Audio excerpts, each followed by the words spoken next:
Barbieri, and I'm from Long Branch, New Jersey. Excellent, excellent. What do you do, Kara? I'm a singer-songwriter, and right now I am struggling with Lyme disease, so I'm kind of, I try to rest a lot. I do activist work for New Jersey Care, and I run an open mic on Wednesday nights at Patrick's Pub in Neptune. Excellent, excellent.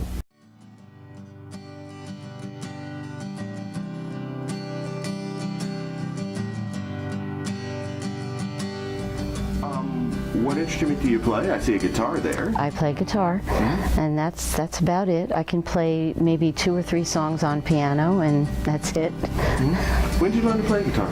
I was in about 4th grade, and I have a twin sister, and we decided to take guitar lessons because our parents told us that it was a lot easier to take a guitar wherever you wanted to go than haul a piano. This is, before electric pianos and portable keyboards. So we started taking lessons in Newark, where we grew up, and we took lessons for about 1.5 years, typical kids who don't want to practice, and then stopped playing for a while, and then we got an opportunity to be in a folk group at our church. All right. So then it became fun again, and that's when we started to meet guys that knew how to play Beatles songs and blues songs, and were teaching us bar chords, and that just got me started again, and that was where I was introduced to Joni Mitchell, my idol, because one of the guys was really into her. This is like back in the 70s, like maybe 71 or 72, I guess, and I just absolutely fell in love with her. I could not get enough of her.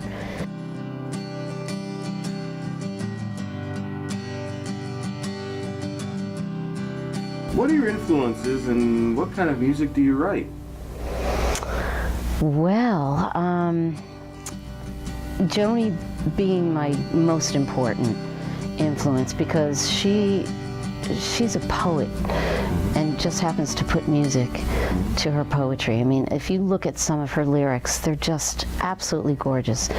Then she does all of these open tunings, which took me a long time to understand that that's what she was doing. I was trying to figure her songs out using standard tuning. I could never figure out how she did it. And then I guess one day I think I was either listening to an interview with Crosby, Stills, Nash and Young, or maybe I was reading an interview, and they referenced an open D tuning. And I went online and I found the tuning, and it was the song Love the One You're With. Right. And I started playing that, and I said, wait a minute, it sounded so much like what Joni Mitchell does. And I said, this is what she's doing. And then I found all her open tunings, and I started to want to write songs like that, because it gives you the opportunity.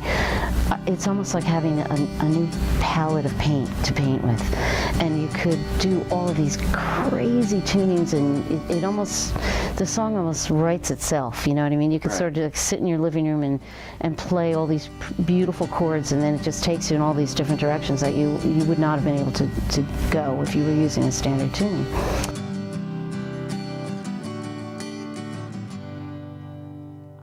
And I just, an idea will pop into my head, and I just think about it for a day or so. It keeps nagging me, and then I have to sit down and then write the song. Right. So the only song I ever really set out to write, like Ceasefire, which is on the CD. Yeah. That's a song that came to me when I started to think about relationships. Right. And wars. And I mean war between countries, wars between friends, wars between lovers, married couples, girlfriend, boyfriend. And I started to think the one thing that they have in common, whether it's a big war or a little war, is fear, lack of communication, past hurts, which put people on their guard. And I wanted to write a song that would cover all of that in one song. And sometimes I go back and I listen to it and I think just of a love relationship and I go, yep, that all fits. And then I think about countries being at work, yep, that all fits.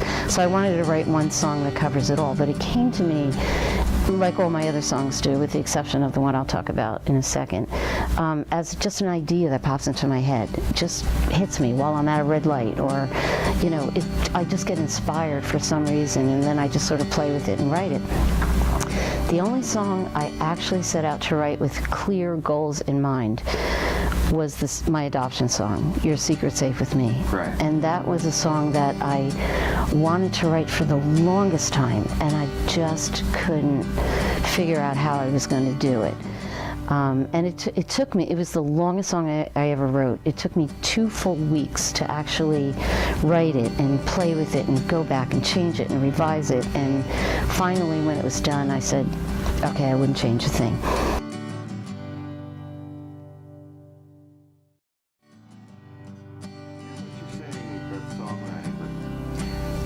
Tell me what music has meant to you in your life.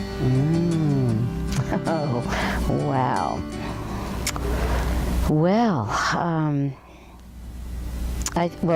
listening to music, other people's music, is one of the most wonderful things you could experience. And it can just pull you out of pain, out of a bad mood. It can just help you feel better. And writing, for me, was very therapeutic. You know, it helps me deal with painful situations. It helps me organize my thoughts, get through the situation. I tell people that go through breakups, just write a song about it. You've got material for a song. Just like write about it, get it out on paper. It's almost like purging, and then you can almost have control over it and put it into you can get your thoughts out in an organized way. And then, and this is like really the best part of it, you can use that song to help somebody else. You know, you can either inspire somebody, help them get through that bad time that they've gone through, make them happy. You know, think about any song that you really like, that you just love to listen to. It helps you feel good or better, or you can learn from it or relate to it. And it's I can't imagine my life without music. Let's just say that. I just can't. I can't. I thought you were my enemy, my rival and my foe. I'd protect myself, so I believed, by striking the first blow. I knew I met my match this time. There was no use denying. So I drew